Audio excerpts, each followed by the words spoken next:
তো হ্যালো বাচ্চারা, কেমন আছো তোমরা সবাই? আশা করি তোমরা সবাই ভালো আছো। তো আজকে তোমাদের জন্য নিয়ে চলে এসেছি ওয়ানে বাংলার নতুন একটি কবিতা, যেটা মাইকেল মধুসূদন দত্তের লেখা ঈশ্বরচন্দ্র বিদ্যাসাগর। এই কবিতা আমরা ডিটেলস আলোচনা করব প্রত্যেকটা লাইন ধরে ধরে, সেই জন্য ভিডিওটা খুবই গুরুত্বপূর্ণ হতে চলেছে।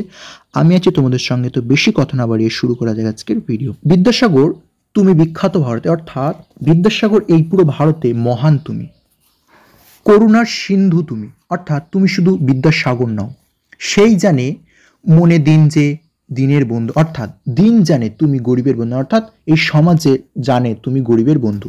উজ্জ্বল জগতে হেমাদ্রির হেমক্লান্তি অম্লান কিরণে, অর্থাৎ তুমি হিমালয়ের মতো সোনার অঙ্গপুরো জগৎকে আলো করে রেখেছ।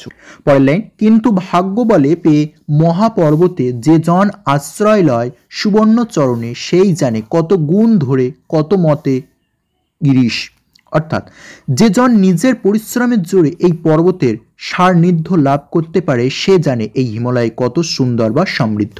কি সেবা তার সে সুখ সদনে, অর্থাৎ তার গৃহে যে কত সুখ, যে সেখানে আশ্রয় নিয়েছে বা যে সেখানে পৌঁছেছে সেই শুধু জানে।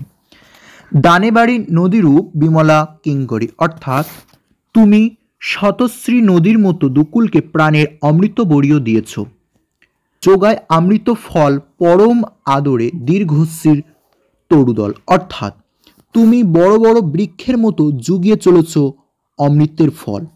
দাসরূপ ধরি, অর্থাৎ তুমি দাসের মতো করে পরিমলে ফুল কুল 10 দিক ভরে, অর্থাৎ সুন্দর গন্ধযুক্ত ফুল ফলে 10 দিক ভরে রেখেছ। শুধু তাই নয়, তুমি 10 দিককে মাতিয়ে রেখেছ ফুলের সৌন্দর্যে। দিবসে শীতল শাসি ছায়া, অর্থাৎ যখন মাঝ দুপুরবেলা মাথার উপর বা মধ্য দুপুরবেলা মাথার উপর সূর্য থাকে, তখন তুমি ছায়া দান করে রেখেছো বা ছায়া দান করেছো। বনেশ্বরী, অর্থাৎ এখানে কবি বনেশ্বরী বলতে ঈশ্বরচন্দ্র বিদ্যাসাগরকে বোঝানো হয়েছে বা বলেছেন। নিশায় সুশান্ত নিদ্রা ক্লান্তি দূর করে, অর্থাৎ তোমার এই ছায়া রাতের বেলা নিদ্রা বা ঘুম এনে দেয় ও সমস্ত ক্লান্তি বা দুর্বল দূর করে। তো এরপরে তোমাদের সামনে যেটা দেখাবো, যে এই কবিতার যে ওয়ার্ডগুলো কঠিন, যেগুলোর মানে তোমরা বুঝতে পারছো না, সেগুলো একবার স্লাইডে দেখিয়ে দিচ্ছে, তোমরা স্ক্রিনশট করে নাও।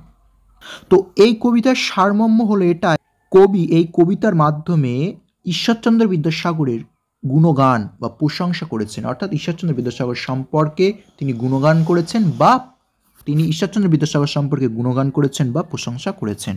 তো আজকের ভিডিও এখানে শেষ করছি। ভিডিও ভালো লাগলে ভিডিও একটি লাইক করে দেবে, চ্যানেলে নতুন হলে চ্যানেলটিকে সাবস্ক্রাইব করে পাশে নোটিফিকেশন অল করে রাখবে, এবং তোমাদের এই কবিতার মতামত সম্পর্কে তোমরা কমেন্ট বক্সে জানাবে। তো আজকে এখানে বিদায় নিচ্ছি, দেখা হবে নেক্সট ভিডিওয়। ততক্ষণ তোমরা সুস্থ থেকো, ভালো থেকো এবং নিজের প্রতি খেয়াল রেখো।